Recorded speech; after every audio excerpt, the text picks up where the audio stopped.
Bismillahirrahmanirrahim. Assalamualaikum warahmatullahi wabarakatuh.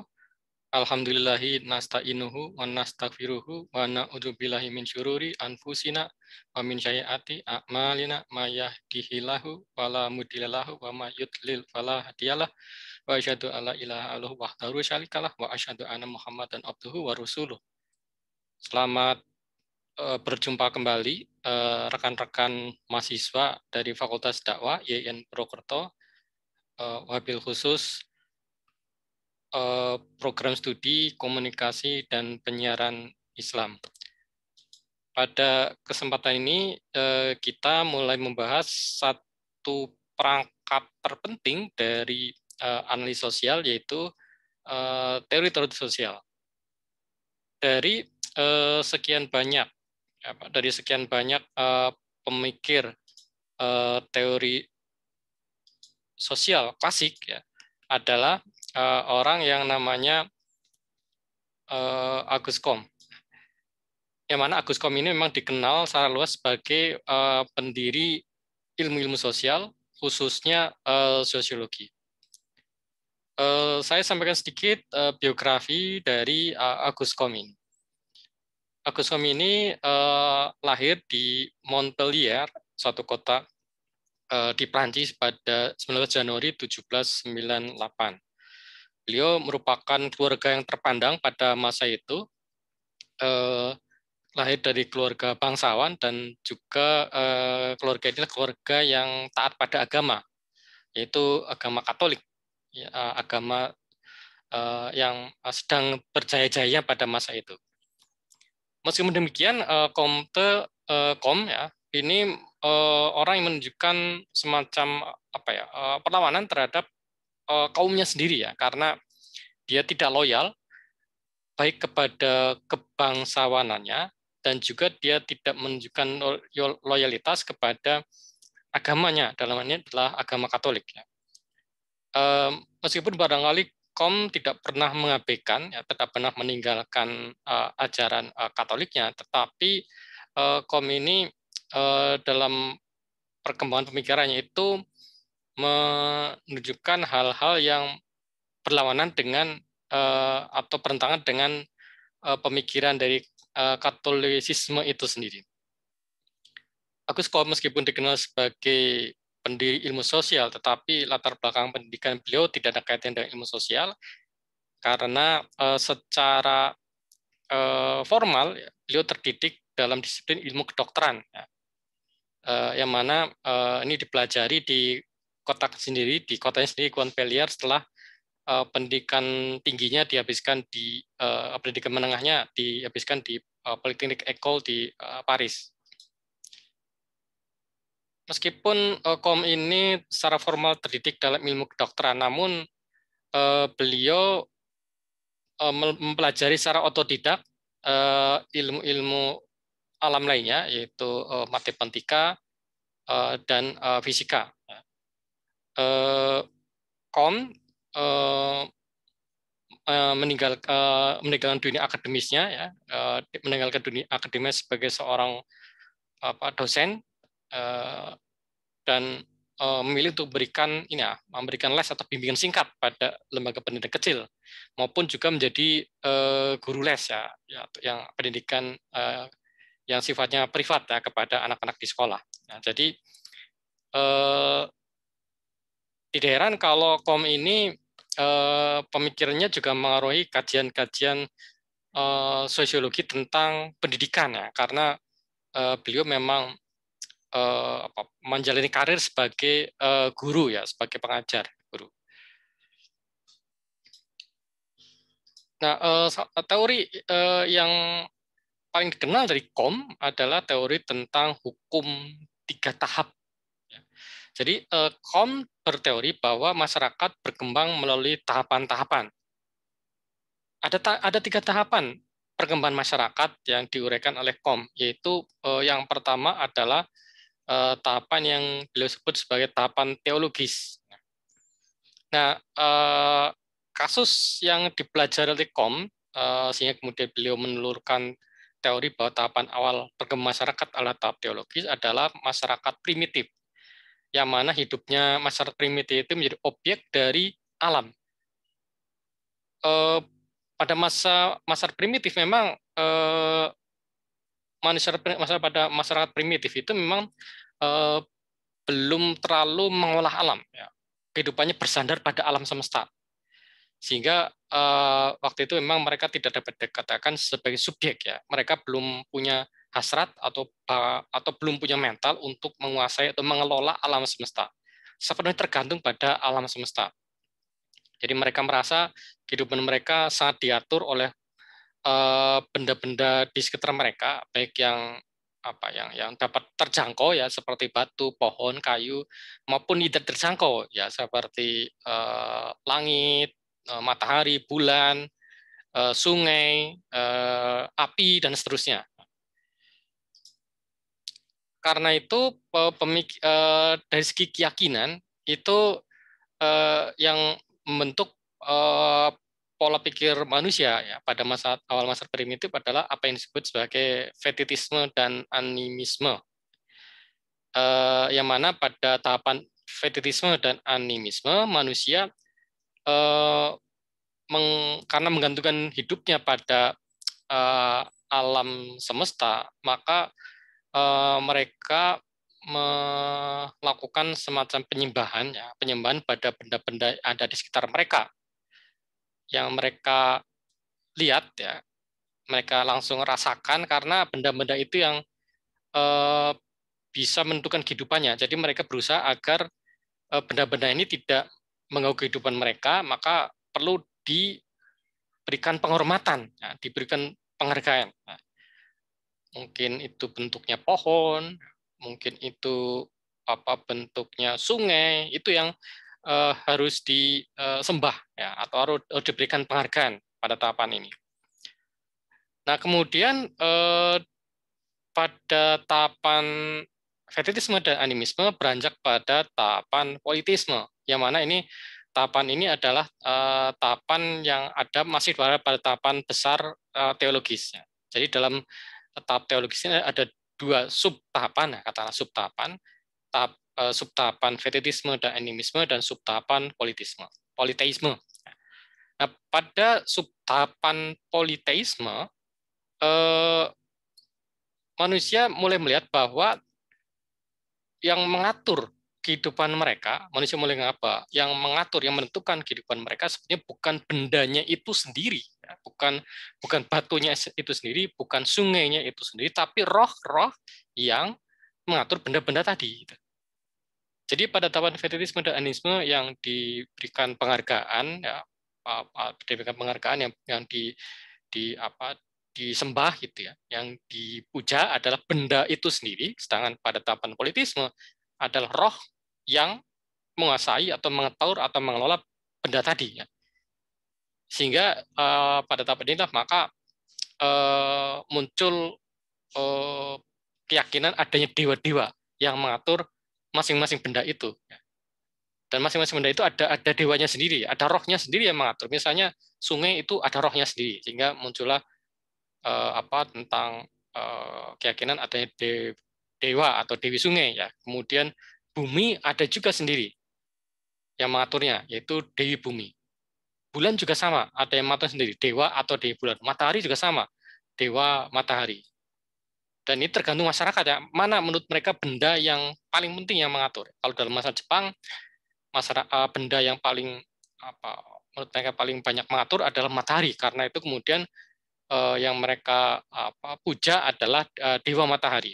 Nah, kalau berbeda kalau di Yunani, ya, di Yunani kuno itu semua benda sangat berpengaruh, tetapi dan yang sangat berpengaruh itu yang paling menentukan adalah petir.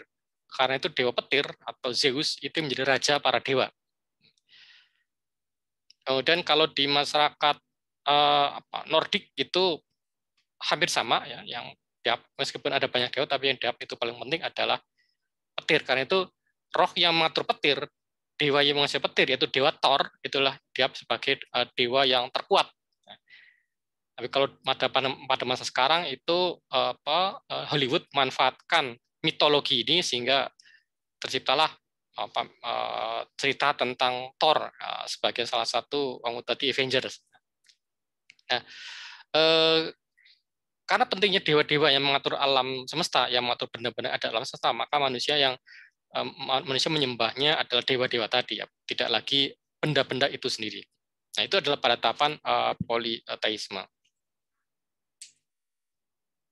Jadi, karena menurut mereka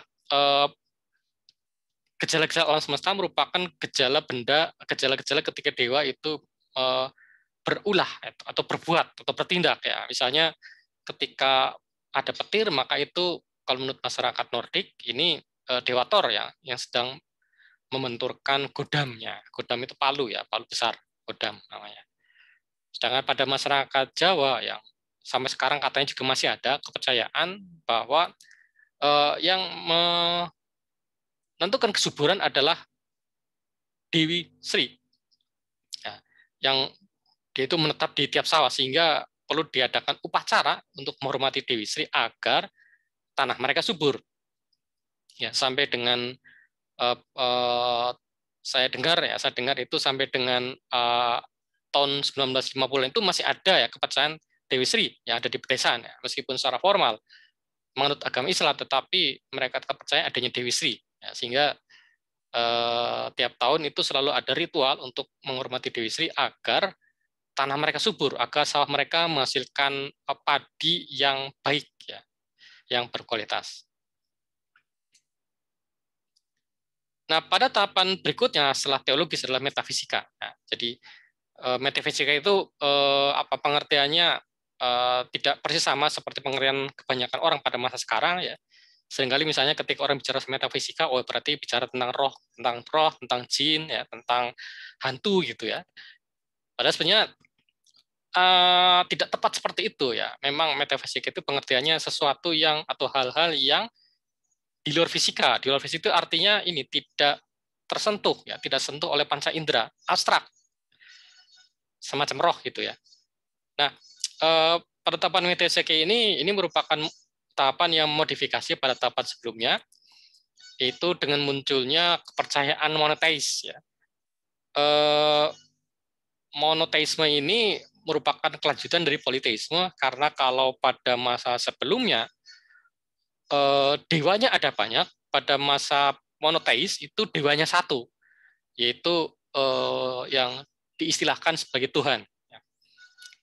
Nah, menurut Kom, pada tahapan metafisik yang menganut ajaran monoteis ini memang penjelasan tentang gejala-gejala alam itu sudah lebih sistematis, ya, tetapi tetap spekulatif. Spekulatif menurut Kom, karena secara empiris tidak bisa diterangkan, itu tidak bisa diambil sebagai hal yang masuk akal, ya. Misalnya ketika orang mengatakan bahwa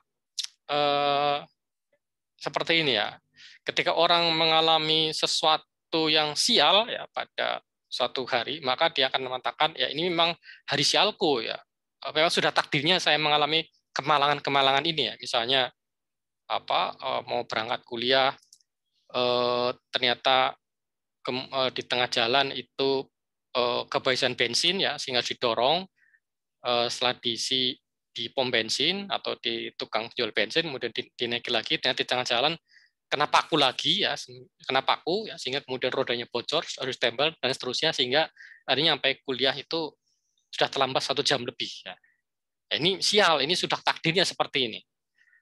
Padahal apa hubungannya antara takdir, ya, dengan kesialan? Takdir itu sesuatu yang tidak bisa dilihat, gitu, ya, tidak empiris, ya. Karena penjelasan empirisnya, ya sebetulnya kan namanya ban bocor itu, ya, karena bannya itu kurang ada isinya, sehingga ketika ada benjolan-benjolan tertentu yang kuat atau tajam, itu bisa membuat ban itu bocor, atau memang karena ada paku, gitu, ya. Sedangkan penyebab dia harus dia harus mendorong motornya diisi bensinnya karena dia ceroboh, ya, dia tidak memeriksa sebelumnya tentang kondisi bensinnya itu. Nah, itu baru masuk akal. Kalau penjelasannya hari yang sial itu tidak masuk akal. Dan contoh lainnya yang kita dapatkan ya pada masa awal pandemi itu, virus corona adalah penyakit kutukan. Nah, ini ada yang mengatakan seperti itu. Nah, ini juga kan penjelasan tidak masuk akal, spekulatif ya. Kutukan itu seperti apa? Kan kita tidak bisa lihat kutukan itu. Bentuknya seperti apa? Baunya seperti apa? Kalau suaranya itu bagaimana? Tidak ada rekamannya gitu. Tidak tercatat, tidak bisa dilihat, tidak bisa diraba. Nah, makanya kemudian ini pernyataan yang spekulatif ya, tidak ya penyebab adanya virus corona ya karena karena ada hewan gitu yang di dalamnya dalam hewan itu ada virus kemudian dia menularkan kepada manusia itu saja. Dan kemudian manusia itu dia bertemu dengan manusia lainnya, kemudian virus itu dengan cepat menyebar ke manusia tersebut. Jadi mekanisme sederhana saja yang namanya virus kan memang dia itu selalu mencari inang baru ya. Dia memperbanyak, dia menunjukkan kehadiran dengan cara memperbanyak dirinya ya. Cara memperbanyak dirinya dengan cara menyebarkan diri ke manusia-manusia lainnya gitu. Itu sifat virus seperti itu gitu. Secara ilmiah sudah terbukti gitu. Bisa dilihat dari orang kalau menggunakan mikroskop bisa melihat virus itu seperti apa bentuknya. Nah, ini contoh metafisika yang kita masih temukan dalam kehidupan sehari-hari. Ya. Jadi jawaban-jawaban sifatnya spekulatif bukan dari hasil analisa empirik. Nah, pada tahapan terakhir menurut Kom adalah apa yang disebut sebagai tahap positif. Karena itu Kom dikenal sebagai bapak positivisme. Positivisme adalah paradigma keilmuan yang mengutamakan peran akal budi yang meninjau, menguji, dan membuktikan gejala-gejala alam atas secara empiris agar ditemukan sebab akibatnya apa ketika munculnya sebuah gejala. Ya. Nah, pada tahapan positif memang gejala alam terbukti dapat diterangkan dengan nalar pikiran kita. Ya. Boleh dikata sekarang hampir tidak ada gejala yang tidak bisa diterangkan oleh hukum alam yang mana ditemukan oleh ilmu pengetahuan yang rasional. Jadi rasio itu menjadi hal yang utama pada tahapan ketiga ini. Ideologi atau kepercayaan atau keyakinan yang bisa munculkan spekulasi-spekulasi itu tidak lagi berlaku. Nah, disinilah kemudian Kom ini dengan sebagai sosok yang katakanlah bertentangan dengan ajaran Katolik, karena ajaran Katolik kan juga menekankan bahwa setiap gejala itu karena sebab-sebab yang bersifat ilahiyah ya, misalnya orang mati ya memang ada takdirnya tersendiri dan seterusnya gitu. Nah, penerangan dari Kom ini menghasilkan pengetahuan sifatnya instrumental, pengetahuan yang dapat langsung diterapkan untuk menjelaskan sesuatu ya. Misalnya seandainya kita masih pada tahapan metafisis ya atau metafisika, itu kalau kita misalnya melihat kuburan di malam hari yang mana di situ ada orang yang baru dikuburkan sekitar 3 hari yang lalu, ya kita kemungkinan akan melihat seperti asap yang muncul dari kuburan tadi. Ya. Yang mana kalau kita pemikiran masih metafisik, kita menganggap itu rohnya masih gelisah ya, atau arwahnya masih ada di bumi gitu. Atau mungkin kita melihat itu pertanda nanti ini bentar lagi ada hantu, ada penampakan yang akan muncul ya. Nah, kalau kita menggunakan positif ya, ilmu pengetahuan yang positif, yang rasional, yang modern, maka kita akan mendapat penjelasan yang masuk akal ya, karena asap itu muncul karena adanya perpaduan antara hawa dingin di malam hari dengan nitrogen dari kandungan tanah dan serangga yang ada di kuburan, yang mereka melakukan bersama-sama tanah dan serangga ini melakukan aktivitas kimiawi untuk menguraikan sulfur pada tulang belulang manusia ya, sehingga akhirnya menghasilkan panas, dan panas ini kemudian karena dia bertemu dengan hawa dingin itu terciptalah asap. Ini atau kabut sebetulnya ya, perpaduan antara hawa dingin dan hawa panas itu menghasilkan sebenarnya kabut ya. Tapi kita melihatnya seperti asap, ya.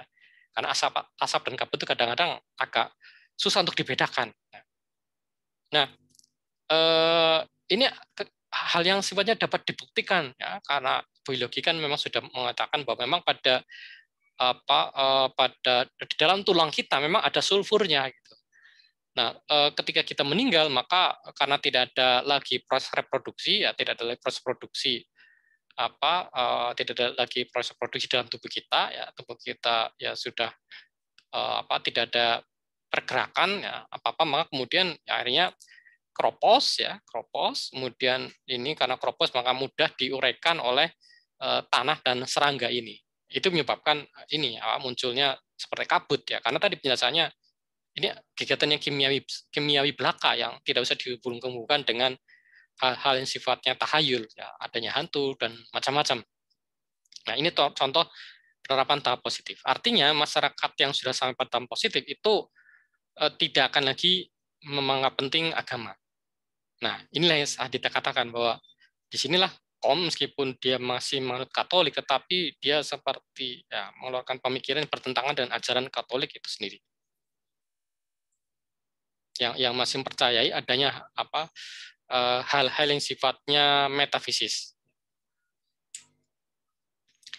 Kom juga dikenal sebagai orang yang mengeluarkan teori bahwa kita sebagai ilmuwan sosial harus memperhatikan dua aspek dalam masyarakat, yaitu adanya statika sosial dan dinamika sosial. Nah, nanti ketika kalian itu melakukan kajian atas kasus-kasus sosial yang perlu dilihat apakah itu ada perubahan, apa ada konflik, ya harus melihat dua aspek ini. Statika sosial adalah nilai-nilai yang melandasi masyarakat dalam perubahannya, yang mana masyarakat itu selalu membutuhkan keteraturan sosial.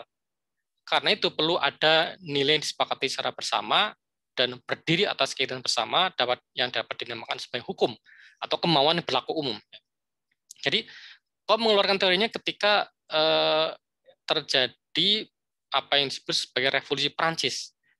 Revolusi Prancis adalah revolusi politik yang membuat nilai-nilai feodalisme, nilai-nilai feodal yang berkuasa di Prancis yang pada masa itu bubar, ya, karena ada semacam ya pemberontakan, ya dilakukan oleh kelompok revolusioner melawan kekuasaan kaisar di Prancis, sehingga gulinglah kaisar Prancis dan muncullah Republik Prancis, yang mana ada yang mengatakan inilah revolusi politik yang kemudian menyebar ke Eropa, yang sehingga kemudian Eropa yang tadinya itu kerajaan-kerajaan isinya itu berubah menjadi republik-republik.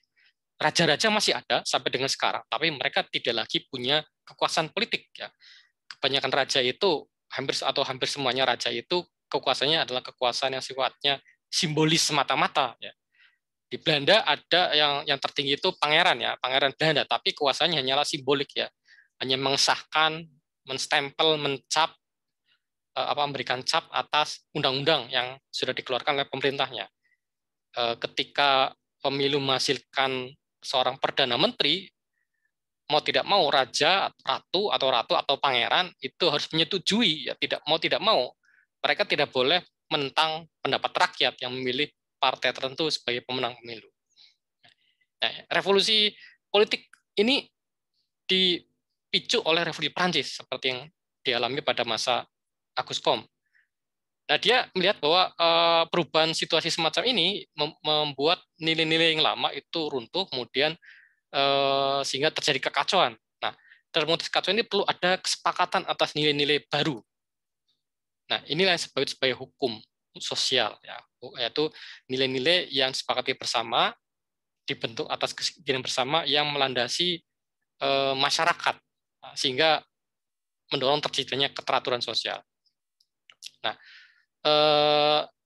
sedangkan karena itu dalam konteks mempelajari bagaimana masyarakat berubah, masyarakat itu terjadi konflik, berubah, kemudian mengalami keteraturan kembali, itu yang perlu dikaji oleh ilmu sosial. Ini disebut sebagai dinamika sosial, yaitu perkembangan masyarakat atau gerak secara masyarakat yang mengarah pada kemajuan yang perlu sekali dipelajari oleh ilmu sosial. Sehingga berdasarkan itu maka kemudian Kom mengusulkan perlunya ilmu fisika sosial, ya, yang lama disebut sebagai sosiologi, yang menjadi landasan berkembangnya seluruh ilmu sosial. Jadi itu yang diteorisasikan oleh Auguste Comte. Berlanjut kita pada pemikir lainnya yang sama-sama dari Prancis, yaitu Émile Durkheim, ya, yang juga dikenal sebagai pendiri dari ilmu sosial, khususnya sosiologi. Nah, Durkheim terkenal teorinya dengan pembagian kerja dalam masyarakat. Mengenai sejarah atau biografi Émile Durkheim itu bisa dibaca dalam satu artikel khusus tentang Émile Durkheim yang saya lampirkan di Ikhlas Siska. Dalam teorinya tentang pembagian kerja dalam masyarakat, dia mengilustrasikan tentang pembuatan kereta kuda. Ya. Pada suatu masa itu satu orang sendirian mengerjakan semua hal yang diperlukan untuk membuat kereta kuda. Ya. Dia sendiri yang menyiapkan yang membuat roda keretanya, dia sendiri yang menyambungkan roda keretanya, dia sendiri yang memasangkan roda kereta pada gerobaknya atau kereta kudanya, dia sendiri yang kemudian menaruh segala macam aksesori yang ada dalam atau menaruh tempat duduk, menaruh kaca, ya, menaruh pintu pada kereta kuda. Dia sendiri yang menyiapkan agar kereta kuda itu terhubung dengan kudanya, dan dia sendiri yang menjadi size kereta kuda ini. Dan itu membutuhkan waktu berjam-jam, ya, sampai dengan kereta kuda itu siap untuk dikendalikan. Dia mengerjakan dari 9 pagi sampai dengan ini jam 5 sore. Jadi orang melakukan pekerjaan selama 8 jam itu hanya bisa menghasilkan satu kereta kuda. Tetapi setelah jumlah orang semakin banyak, contohnya ini dari 1 orang menjadi 5 orang, maka 5 orang ini masing-masing menjalankan pekerjaannya sendiri-sendiri, ya. Ada yang khusus menyiapkan roda, menyambungkan roda, terus juga sendiri memasang roda ke kereta kudanya sendiri, yang menyiapkan kursi dan pintu kereta kuda dia orang lain, kemudian memasangkan itu pada kuda itu orang lain lagi. Nah, dalam kurun waktu yang sama, yaitu jam 9 pagi sampai jam 5 sore, dia bisa menghasilkan 3 kereta kuda. Lama-kelamaan karena jumlah orang semakin banyak, maka jumlah kereta kuda yang dihasilkan dalam waktu yang sama juga semakin banyak. Nah, ini disebut sebagai pembagian kerja yang mempengaruhi perkembangan masyarakat. Karena menurut Durkheim, pembagian kerja menunjukkan bagaimana ketertiban sosial itu dipertahankan.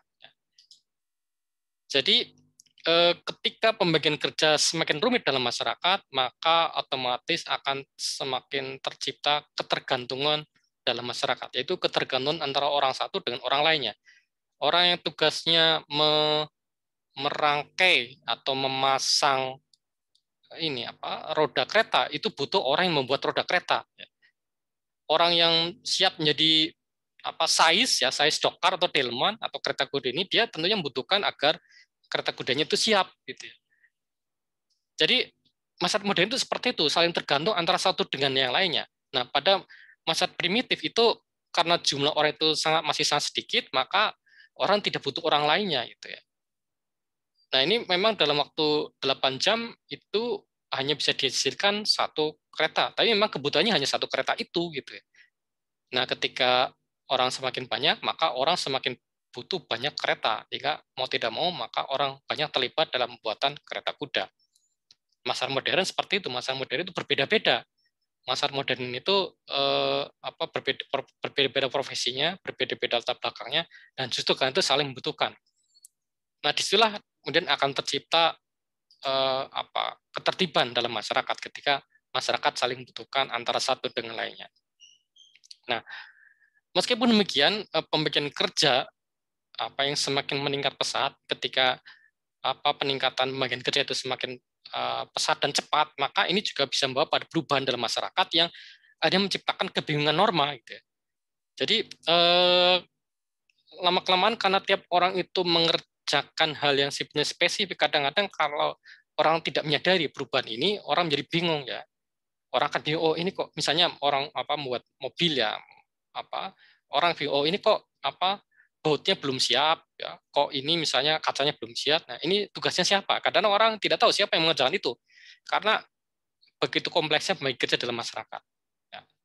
Itu analogi dalam pabrik mobil dapat terapkan dalam masyarakat. Masyarakat juga seperti itu. Ketika pembagi kerja dalam masyarakat itu semakin lama semakin banyak, maka kadang-kadang terjadi kebingungan ya. Ketika misalnya misalnya taruhlah dalam masyarakat sekarang itu misalnya dalam satu keluarga yang pencahariannya itu minimal ya, maka mau tidak mau anggota-anggota keluarga lainnya itu ikut membantu dalam mencari nafkah. Lama-kelamaan ada kebingungan dalam keluarga itu sebenarnya siapa sebetulnya yang paling bertanggung jawab untuk mencari nafkah gitu.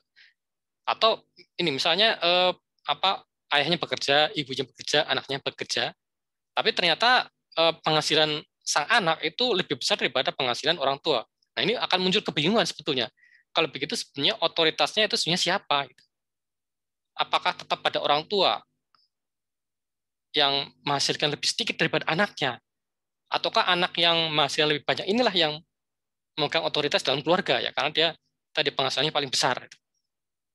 Nah, inilah kebingungan norma yang disebut sebagai anomi menurut Durkheim, yang itu perlu ada kesepakatan dari masyarakat untuk mengatur bagaimana caranya mengatur hal ini gitu, agar tidak ada kebingungan norma. Nah, pemikir berikutnya yang akan saya jelaskan lebih rinci adalah Herbert Spencer. Ya, kalau tadi Comte dan Durkheim itu sama-sama pemikir dari Prancis, ini Spencer adalah pemikir dari Inggris. Ya, seperti halnya Comte dan juga Durkheim, ini Spencer ini juga lahir dari kalangan yang terpandang dalam masyarakat, yaitu dari keluarga aristokrat ya, bangsawan ya. Bangsawan yang punya posisi, aristokrat itu. Kalau bangsawan kan ada yang punya posisi, ada yang tidak punya posisi ya. Meskipun itu keturunan raja sekalipun, tapi belum tentu dia punya posisi yang baik ya. Nah, bangsawan punya posisi yang baik ini lah kemudian disebut sebagai aristokrat. Nah, Spencer ini berbeda dengan Durkheim, berbeda dengan Comte, dan dengan kebanyakan pemikir ilmu sosial itu, beliau itu tidak punya gelar resmi ya, karena terdidik dengan menggunakan ini ya, model homeschooling, seperti kalau kita menggunakan bahasa sekarang ya, homeschooling. Nah, dia terdidik di rumah ya, yang mendidik dia sendiri adalah orang tua ya, bapak dan ibunya. Karena Spencer ini punya riwayat penyakit yang banyak macam-macam, dan sepanjang hidupnya memang tidak pernah betul-betul sehat Kom ini. Nah, sampai meninggalnya itu tidak pernah betul-betul sehat Kom ini. Selalu sakit-sakitan. Karena itu orang tuanya itu melarang Kom itu banyak berpergian, makanya Kom ini tidak banyak berpergian ya, sampai ketika dia dewasa sekalipun tidak pernah banyak berpergian. Nah, Kom dididik oleh orang tuanya dalam pelajaran matematika, IPA, sejarah, bahasa Inggris, dan ada juga beberapa bahasa asing ya. Dia belajar bahasa Jerman, Prancis, ya Yunani. Meskipun demikian, peran Spencer dalam mengembangkan ilmu sosial itu tidak bisa diabaikan ya. Ada cukup banyak teorinya Spencer ini, tapi hanya akan saya bahas beberapa saja. Jadi teori yang pertama yang dibahas adalah teori analisis organis. Nah, ini mungkin nanti ini juga bisa dipakai untuk melakukan analisis sosial ya, analisis organis. Nah, analisis organis itu didasarkan pada perumpamaan bahwa masyarakat itu seperti badan tubuh, anggota tubuh kita. Jadi ada kesamaan antara organisme atau badan tubuh manusia dengan masyarakat, yaitu sama-sama tumbuh hampir sepanjang waktu. Tubuh manusia kan juga mengalami perkembangan hampir sepanjang waktu ya. Tadinya itu misalnya giginya itu cuma 2 atau 3, sekarang komplit jadi 32 ya. Bahkan kadang-kadang walaupun sudah dewasa sekalipun kadang-kadang muncul gigi baru gitu ya. Kemudian rambutnya yang tadinya cuma jarang lama-kelamaan jadi banyak. Nah, ketika sudah tua jarang lagi rambutnya gitu ya. Nah, ini masyarakat juga mengalami hal seperti itu, masyarakat tumbuh sepanjang waktu ya. Jadi kalau manusia itu berkembang dari bayi menjadi anak kecil menjadi anak muda atau remaja, berkembang menjadi orang dewasa, berkembang lagi menjadi orang tua ya. Masyarakat seperti itu juga dari desa berkembang menjadi setengah kota sampai menjadi kota kecil, berkembang menjadi kota menengah, berkembang menjadi kota besar, berkembang menjadi megapolitan atau kota raksasa ya, kota yang sangat lebar, yang sangat luas, yang menjangkau banyak daerah yang dulunya terpisah. Jadi semakin tumbuh, semakin kompleks ya, semakin masyarakat itu berkembang, maka strukturnya semakin kompleks. Yang tadinya masyarakat barangkali dapat diibaratkan sebagai kepala keluarga, ya, lama-kelamaan, apalagi ketika masyarakat itu masih ada kekerabatan antara satu tetangga dengan tetangga lainnya, maka ketika misalnya masyarakat itu muncul banyak pendatang dari luar, maka lama-kelamaan hubungan kekerabatan antar tetangga itu semakin berkurang. Ya, bukan karena tidak mau lagi bergaul, tetapi karena memang semakin ada campuran-campuran antara masyarakat asli dan masyarakat pendatang, sehingga tidak dapat dikatakan dan mudah bahwa tetangga ini adalah saudaranya dari tetangga yang lain, gitu ya. Apalagi ketika misalnya tetangga yang tadinya keluarganya itu pindah ke kota lain, ya, sehingga kemudian yang menjadi tetangganya bukan lagi saudaranya, tapi pendatang misalnya. Dan adanya pendatang akan membuat tentunya peraturan sosial menjadi lebih rumit. Nah, diferensi dari progresif dari struktur masyarakat disertai dengan diferensi progresif dari fungsi masyarakat. Diferensi progresif itu seperti tadi, perkembangan masyarakat menjadi lebih maju, ya lebih luas, lebih besar cakupannya, itu progresif ya. Ini pasti disertai dengan diferensiasi progresif, artinya fungsi-fungsi masyarakat semakin banyak. Ya. Tadi masyarakat itu fungsi agama, fungsi politik, fungsi ekonomi, budaya menjadi satu. Pada masyarakat yang progresif strukturnya, artinya masyarakat yang modern, maju, jumlah anggotanya semakin banyak, itu fungsi-fungsinya itu semakin lemah, semakin terpisah-pisah. Gitu ya. Jadi yang memegang fungsi politik tersendiri, memegang fungsi agama tersendiri, ekonomi tersendiri, dan seterusnya. Ada prinsip tautologis. Tautologis itu artinya bagian-bagian dari organisme menguntungkan keseluruhan. Ya. Jadi seperti anggota tubuh kita. Jadi adanya kepala, pundak, lutut, kaki, gitu. Kepala, pundak, kepala, tangan, kaki, mata, mulut itu adanya bagian-bagian ini menguntungkan keseluruhan, yaitu tubuh kita. Ya, tubuh kita pasti butuh tangan, butuh mata, dan lain-lain. Tapi sebaliknya mata sebenarnya tidak butuh ini. Mata sebenarnya tidak butuh tangan ya, karena mata kebutuhannya ya agar dia bisa melihat ya mata itu perlu ada cahaya agar bisa melihat gitu ya. Tangan tidak butuh kaki sebetulnya, karena tangan kalau untuk memegang perlu perlu memiliki kekuatan untuk megang itu tangan itu. Atau sesuatu yang dipegang memang eh, ada kejelasan sesuatu yang dipegang itu memang dapat di istilahnya itu diraih sepenuhnya. Kalau misalnya satu yang dipegang itu terlalu besar, maka susah untuk dipegang gitu ya. Misalnya kalau kita megang pohon ya, kalau pohon itu terlalu besar, maka tangan kita tidak akan sebenarnya bisa menguasai pohon tadi gitu ya. Tidak bisa sebenarnya menggenggam pohon tadi gitu. Jadi kebutuhannya tangan adalah apa yang dipegang itu sesuai dengan ukuran tangan itu. Jadi tidak butuh kaki. Ya. Tetapi kita butuh itu. Ya. Artinya tangan, kaki, mulut melayani satu hal, satu entitas, yaitu tubuh manusia. Nah, itu tautologi itu seperti bagian-bagian organisme menguntungkan keseluruhan. Tapi sebaliknya juga prinsip yang sama juga diterapkan. Jadi seluruh masyarakat itu melayani kepentingan individu. Ini karena tadi pemikiran Spencer ya tetap berangkat dari pemikiran liberal yang mengatakan bahwa kepentingan individu lah yang paling utama dalam masyarakat. Ya. Apalagi ini saya kira ada pengaruh dari Adam Smith, ya pemikiran Adam Smith tentang kapitalisme yang mengatakan bahwa orang itu dilahirkan secara bebas, sehingga tidak boleh kebebasannya itu digenggugat. Tidak boleh kebebasannya itu apa diabaikan, kebebasan individu masing-masing orang itu tidak boleh diabaikan. Gitu. Setiap orang dilahirkan setara sama, maka ini tidak boleh diganggu-gugat. Nah, masyarakat seharusnya melayani kepentingan individu seperti itu. Ya, jadi fungsi-fungsi adalah masyarakat itu melayani kepentingan individu itu. Nah, ini memang apa ya prinsip yang berkebalikan dengan tautologi, tapi saling melengkapi. Gitu ya. Ada beberapa konsep pertumbuhan masyarakat yang ditelurkan oleh Herbert Spencer. Nah, nanti juga saya kira bisa dipakai untuk melakukan analisis terhadap kasus-kasus yang nantinya akan dipelajari sebagai tugas kelompok ya nanti setelah UTS. Jadi ada yang namanya agregasi. Ya, agregasi adalah hasil dari penggabungan unit-unit yang sebelumnya tidak ada kaitannya. Gitu. Tadi dulu antara Jakarta dengan Bogor tidak ada hubungannya. Ya. Sekarang ya Jakarta dengan Bogor itu seperti satu kesatuan.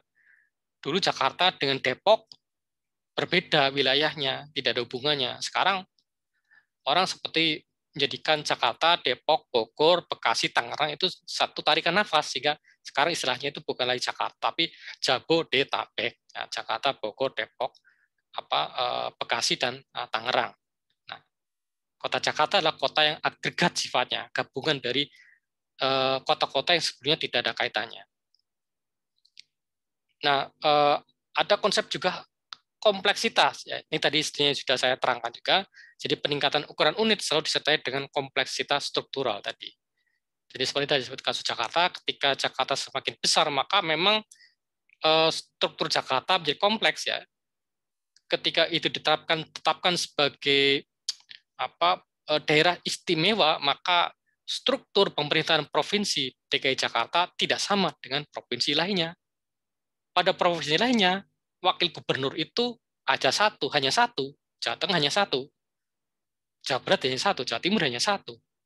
Tapi Jakarta punya, selain dia itu punya wakil gubernur, juga punya deputi gubernur. Ada 3 atau 4 deputi gubernur itu. Ya. Ada tentang transportasi, ada tentang prasarana, saya lupa, yang lainnya tentang apa.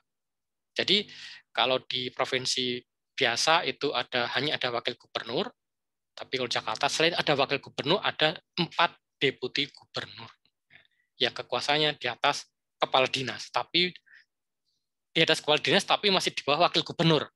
Karena kalau deputi gubernur itu harus diduduki oleh PNS ya. Kalau wakil gubernur kan dipilih ya oleh pemilu ya. Nah, ini contoh kompleksitas ya. Kemudian di Jakarta juga ada wali kota tetapi tidak ada DPRD kota. Hanya satu DPRD-nya, DPRD DKI Jakarta. Kalau di provinsi lain kan tiap kabupaten, tiap kota punya DPRD-nya sendiri. Kalau Jakarta hanya satu. Gitu. Karena sebetulnya Jakarta harusnya dikelola secara kota, sebagai kota, tapi karena ukurannya terlalu besar, maka pemimpinnya adalah bukan lagi wali kota, tapi gubernur. Nah, wali kota itu hanya menguasai satu kecamatan kota ya, misalnya Jakarta Selatan itu wali kota sendiri, tapi wali kota di Jakarta Selatan tidak dipilih oleh rakyat, tapi ditunjuk oleh gubernur. Beda dengan misalnya wali kota Tegal, wali kota Yogyakarta yang pilihan masyarakat. Nah, Spencer itu menerangkan tentang perubahan rumah sakit ya. Tadinya itu hanya ada satu klinik ya yang melayani semua orang ya, bahkan juga ada hewan yang dilayani klinik tadi ya. Jadi satu klinik melayani manusia juga melayani hewan. Lama-lama berkembang menjadi rumah sakit yang selain itu banyak jumlahnya, juga dalam rumah sakit itu juga ada bagian-bagiannya yang spesifik. Kalau dulu pada klinik ini yang melayani hanya satu orang, pada rumah sakit yang melayani ada puluhan orang, bahkan mungkin ratusan orang. Dan bukannya satu rumah sakit yang ada di kota, mungkin ada lebih dari satu rumah sakit. Jadi kalau kota itu semakin ramai, tentunya semakin bertambah jumlah rumah sakitnya. Nah, kemudian rumah sakit pada masa sekarang itu tidak hanya melayani orang sakit, tapi juga melayani orang menginap. Gitu. Karena seringkali pasien yang datang untuk dirawat inap di sebuah rumah sakit itu asalnya dari luar kota. Nah, keluarga pasien tentunya ingin menunggui mereka, ya. Sehingga kemudian rumah sakit menyediakan tempat penginapan sendiri di rumah sakit tersebut. Gitu. Memang kalau di Indonesia belum banyak ya rumah sakit menyediakan tempat penginapan bagi keluarga pasien. Tapi kalau di negara-negara ini tuh ini sudah jamak. Ya. Saya kira kalau di Jakarta ada beberapa rumah sakit yang memang sudah menyediakan tempat penginapan bagi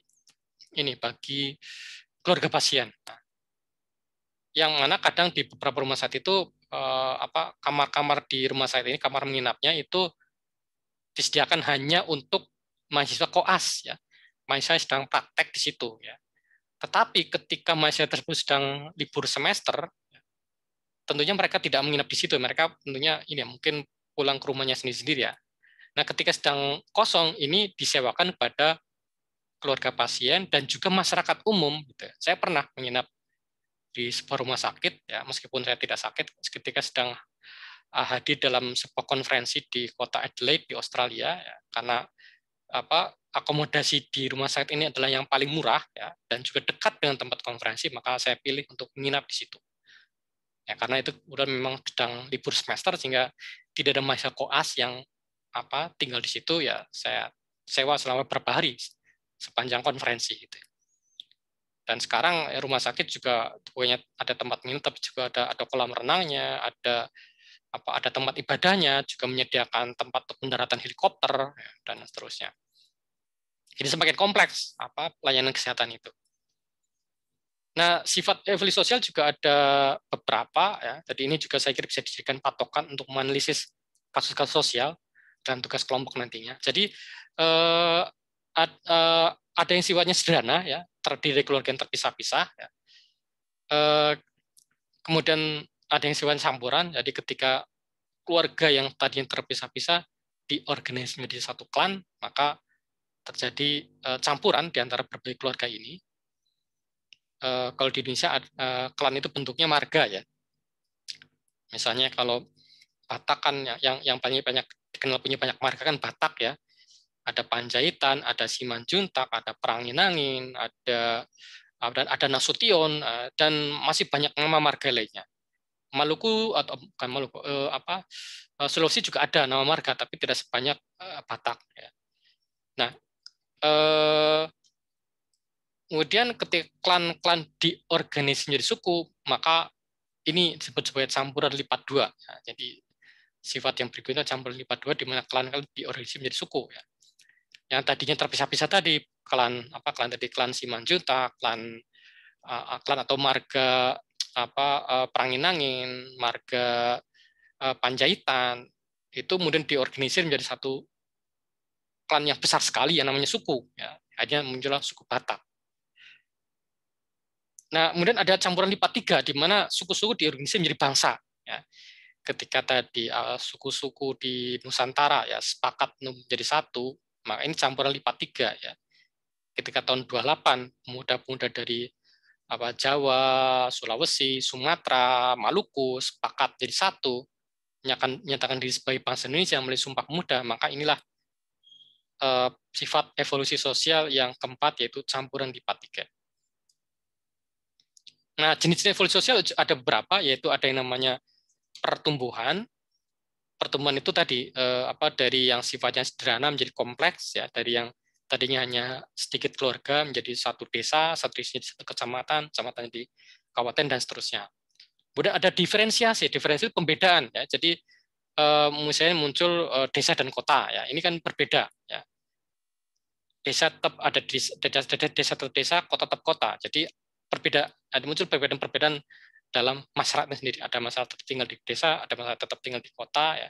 Kemudian juga ada masyarakat yang sukunya Jawa, ada masyarakat yang sukunya Batak, tapi mereka tinggal dalam satu kota, ya. Ini diferensiasi. Jadi satu kota ketika muncul banyak pendatang mengalami diferensiasi.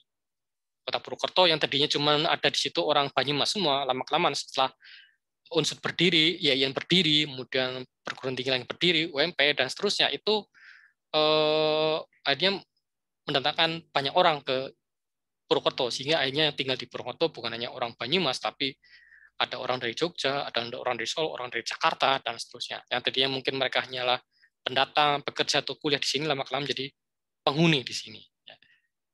Kemudian ada yang namanya adaptasi.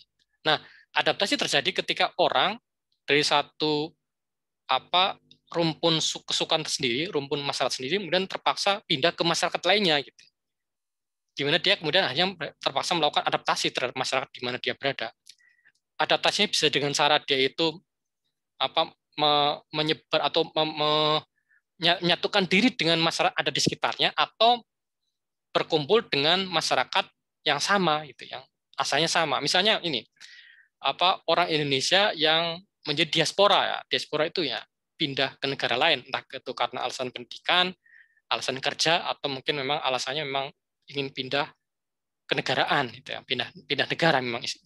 Tapi mereka masih menjadi bangsa Indonesia, meskipun barangkali paspornya bukanlah Indonesia, mungkin status warga negaranya bukanlah Indonesia, tapi mereka masih merasa bangsa Indonesia, gitu.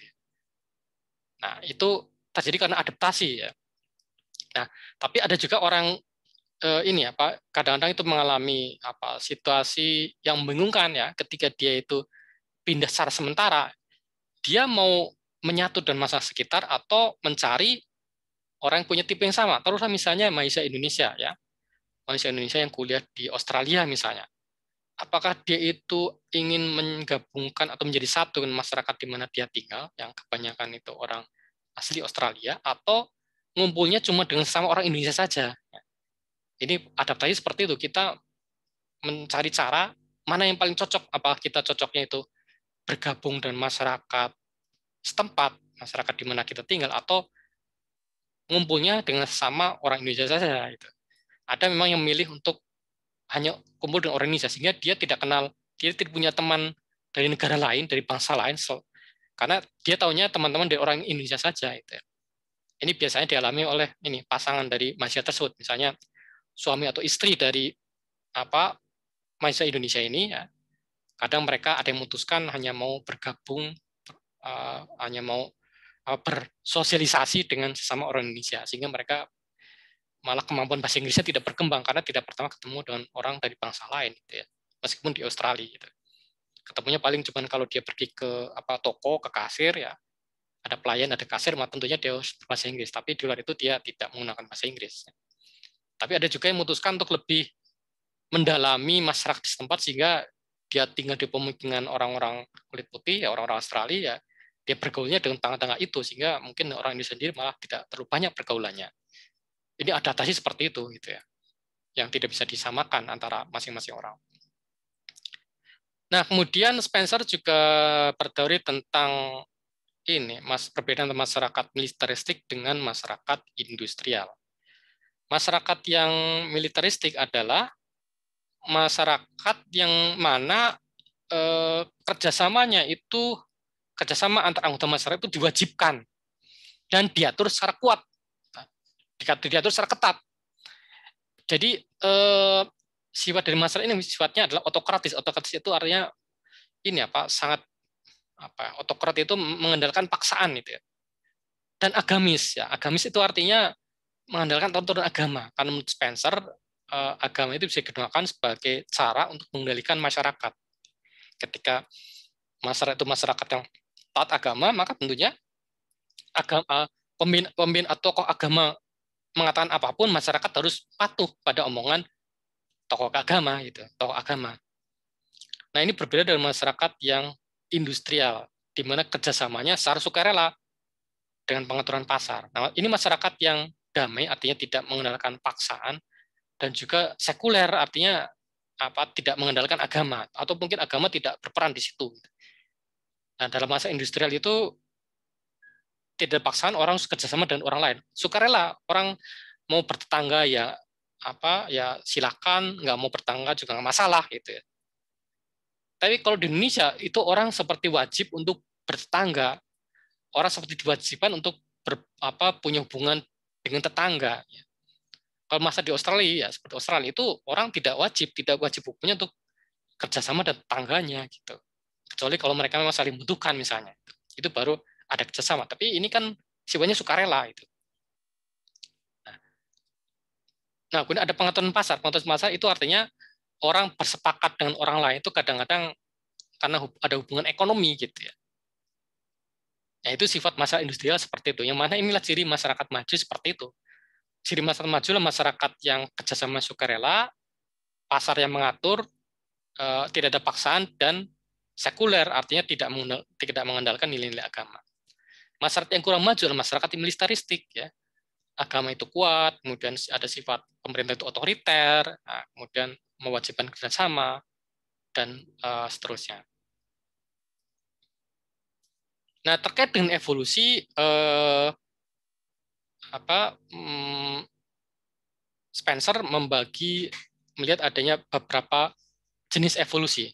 Jadi ada namanya evolusi unilinear. Evolusi unilinear itu seperti ini ya. Jadi seperti dalam biologi. Ya. Kalau kita menggunakan ilmu biologi, ini sebetulnya kan seluruh seluruh makhluk ini kan sebetulnya awalnya dari satu sel, gitu ya. Satu sel dia awalnya berkembang menjadi sel apa zat-zat atau apa makhluk yang sederhana. Ada sponge, ada protozoa, ya. Kemudian berkembang lagi menjadi ada yang menjadi apa bintang bintang laut, ya. Ada yang menjadi ubur-ubur, kemudian setelah berkembang lagi menjadi bekicot, ya, menjadi apa lama-lama menjadi kodok, ya. Pada cabang lain berkembang menjadi ikan, pada cabang lain berkembang menjadi burung, pada cabang lain berkembang menjadi kepiting, menjadi reptil, jadi mamalia, dan seterusnya. Itu unilinear karena perkembangan masyarakat diawali dari satu hal yang tunggal. Tetapi ini bukan cuma satu-satunya jenis evolusi. Ada evolusi yang sifatnya progresif dan retrogresif. Jadi ada perubahan masyarakat yang mengarah pada hal yang sifatnya progresif, ada perubahan masyarakat mengarah pada hal yang sifatnya regresif atau mundur. Jadi dan kadang-kadang itu muncul pada saat bersamaan. Masyarakat itu maju, pada bersamaan itu mengalami kemunduran. Contohnya masyarakat Indonesia, ya. Di satu sisi ada kemajuan, ya. Kita semua ada kemajuan dalam masyarakat Indonesia dalam waktu 20 tahun terakhir, ya. Paling tidak kita sudah bebas berpendapat, ya. Pada masa lalu di mana ketika saya masih menjadi mahasiswa, kita tidak bisa bebas berpendapat. Kita tidak boleh berdemonstrasi, kita tidak boleh mengkritik penguasa, ya, karena akibatnya akan fatal. Gitu, ya. Sekarang kita sudah masuk pada periode demokrasi, kita boleh ngomong apapun tentang penguasa. Tapi juga pada sisi yang sama kita mengalami kemunduran, retrogres, mundur. Gitu. Karena misalnya yang dulu istilah mungkin agak umumnya, kita melihat korupsi itu di bawah meja. Sekarang mejanya ikut dikorupsi. Ya. Artinya sekarang korupsi semakin merajalela dibanding pada masa lampau. Pelaku-pelaku korupsi itu kan jelas itu ya misalnya untuk urusan layanan publik misalnya kutipan-kutipan atau pungli ya misalnya kontraktor kalau ingin dapat proyek jalan itu harus membagi angpau ke beberapa meja di misalnya di dinas pekerjaan umum ya atau yang mengurusi masalah jalan. Kalau sekarang semua pihak melakukan korupsi, hampir semua pihak melakukan korupsi gitu ya. Wali bupati, bahkan sekarang lurah, ya, camat, itu semuanya melakukan korupsi. Ya. Bahkan sekalipun di situ misalnya ternyata kepala daerah itu pemimpin agama atau agama, tetap melakukan korupsi gitu ya. Ada mantan bupati Bangsa Bangkalan yang kiai itu masuk tahanan juga karena dia itu melakukan korupsi. Ini retrogresif ya, kita mengalami kemajuan sekaligus kemunduran. Nah, akan itu kemudian ada istilah evolusi multilinear di mana kemajuan sosial sifatnya tidak linear. Jadi tidak hanya satu arah tapi banyak arah ya. Kita berkembang itu bukannya dalam satu bidang tapi dalam bidang lainnya ya. Ya kita juga mengalami progresif retrogresif tapi juga multilinear karena perkembangan ini misalnya dari segi teknologi ya kita kemajuannya bukan hanya bisa bebas berpendapat melalui media sosial tapi kita kadang-kadang juga bisa membuat media sosial tersendiri gitu ya. Sekarang yang populer adalah aplikasi WA ya. Tetapi kemudian pada siang sama kemudian orang bisa menciptakan aplikasi tandingan WA yaitu Telegram. Ada yang maaf Telegram ini lebih ramah daripada WA karena Telegram ini terjamin kerahasiaannya berbeda dengan WA yang bisa dimonitor pemerintah. Gitu. Kalau Telegram itu tidak boleh pemerintah memantau, memonitor Telegram, ya, karena perusahaan Telegram itu yang berbasis di Rusia memang tidak memperbolehkan itu. Ya. Kalau WA yang berbasis di Amerika itu memperbolehkan kerjasama dengan pemerintah sehingga pemerintah bisa memantau isi WA itu.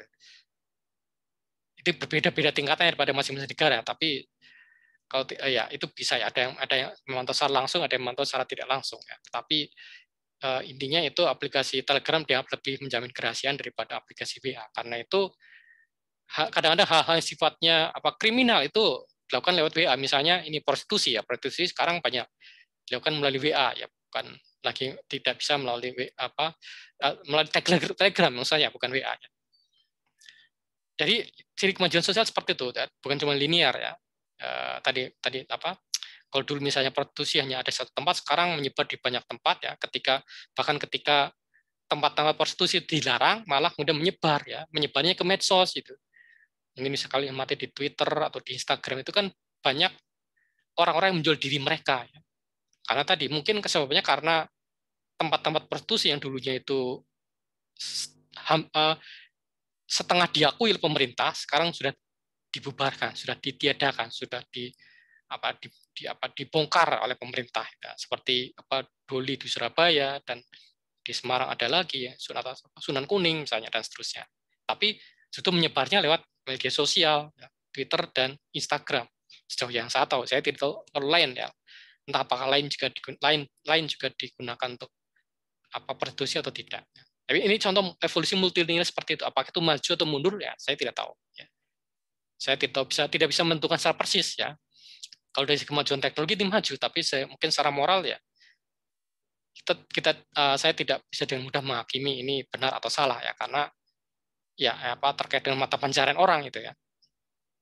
Tentunya ini satu hal tentunya perlu memang kajian secara khusus. Mungkin ini bisa menjadi satu studi kasus kalian ya. Mungkin ini bisa menjadi satu studi kasus untuk melakukan analisis sosial ya.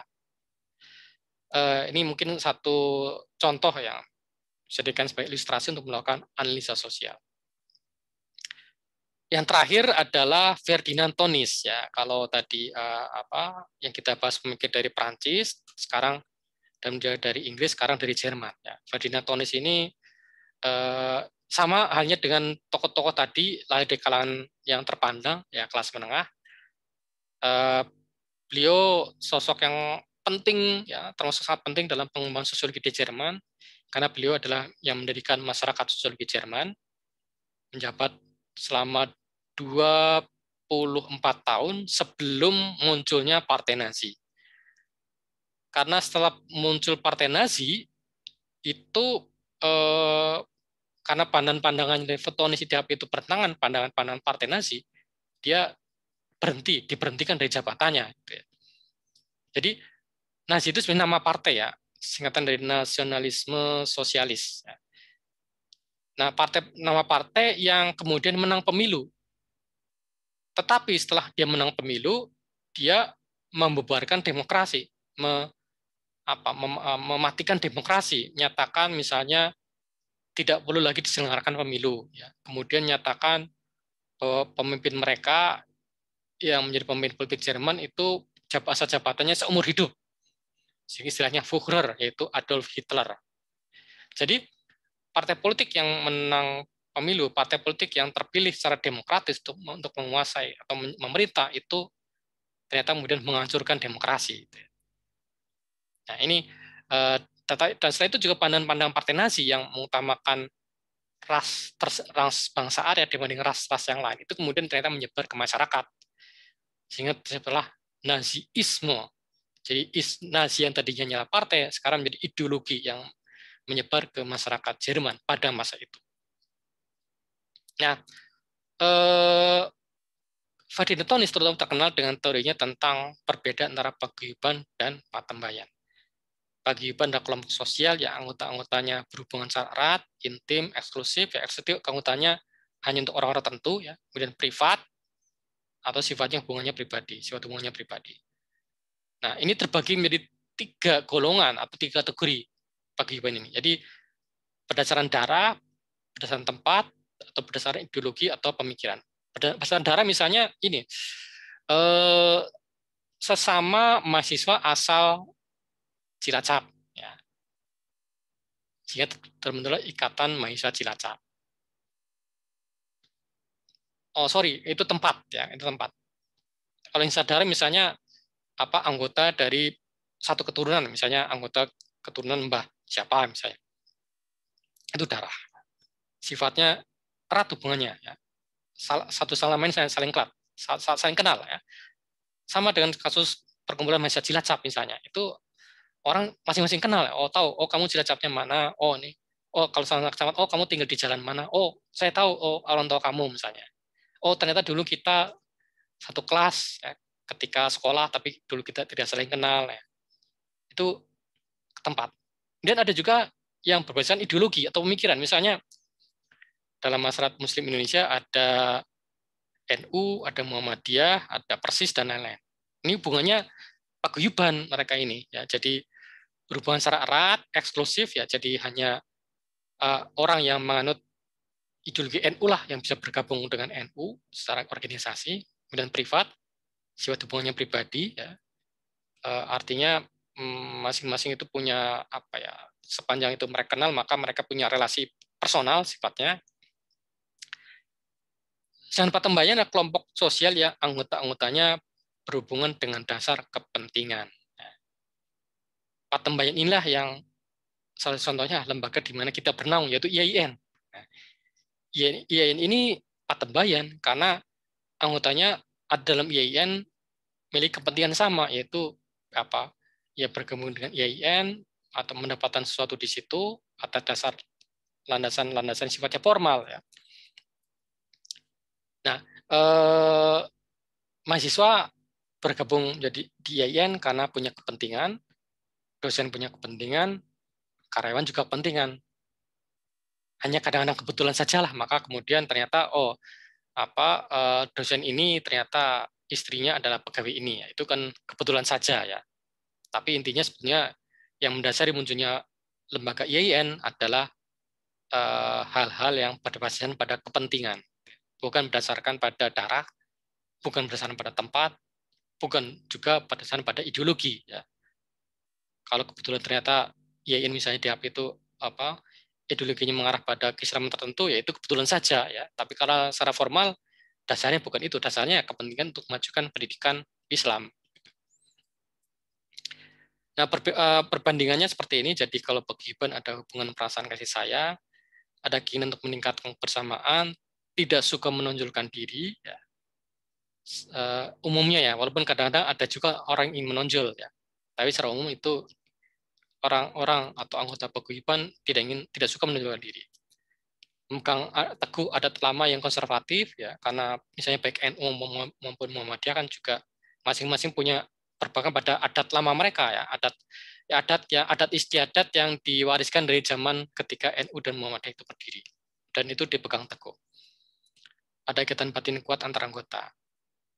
Patembayan ini anggotanya itu hubungannya sifatnya formal, kalau paguyuban tadi informal.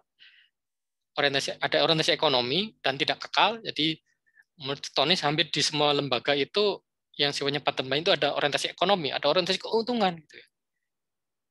Misalnya, ya saya bergabung dengan IAIN kan bukan karena ideologi, sehingga tentunya saya kalau misalnya tidak dibayar untuk ngajar, ya tentunya saya akan protes, gitu, ya. Jadi ada orientasi ekonomi, gitu, ya, walaupun itu bukan yang utama, ya, tetapi meskipun bukan yang utama, tapi itu pasti ada, ya. Kadang-kadang orientasi ekonomi hanya nomor sekian, tapi tidak mungkin sama sekali tidak ada, ya. Pasti ada, walaupun cuma sedikit, pasti ada. Karena kalau memang sama sekali tidak ada, maka tentunya orang mau ngajar secara gratis, gitu, ya, nggak masalah.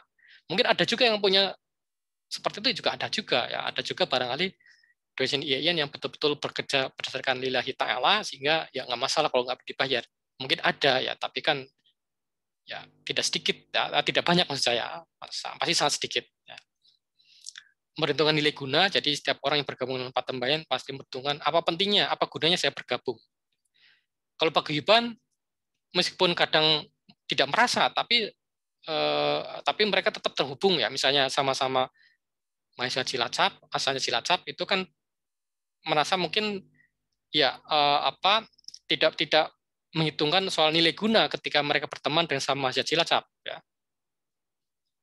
Yang penting kan kekerabatan, yang penting persaudaraan, bahwa kemudian dia ternyata dari persaudara itu ada manfaatnya, yaitu kebetulan saja. Misalnya manfaatnya karena sama-sama dari Cilacap, yang satu punya mobil, satu tidak, maka kemudian ketika pulang numpak mobil bersama, ya ini itu satu hal yang tidak diharapkan sebetulnya, tapi ya dapat dimanfaatkan. Tapi itu bukan alasan utama untuk bergabung menjadi mahasiswa anggota Cilacap, mahasiswa yang sama-sama dari Cilacap.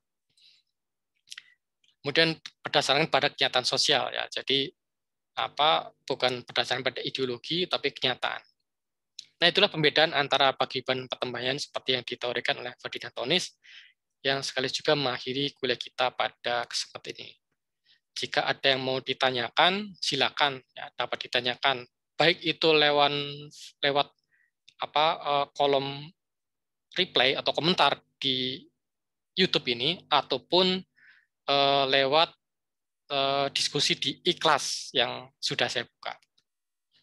Saya kira demikian yang dapat saya sampaikan. Mudah-mudahan bermanfaat bagi semuanya. Semoga kita semua nanti bisa bertemu kembali. Ya. Paling tidak minggu depan, insya Allah kita bisa bertemu kembali. Alhamdulillah, subhanakallahumma wa bihamdika asyhadu alla ilaha anta astaghfiruka wa atubu ilaik. Wallahu muwaffiq ila aqwamit thoriq. Wassalamualaikum warahmatullahi wabarakatuh. Sampai jumpa minggu depan.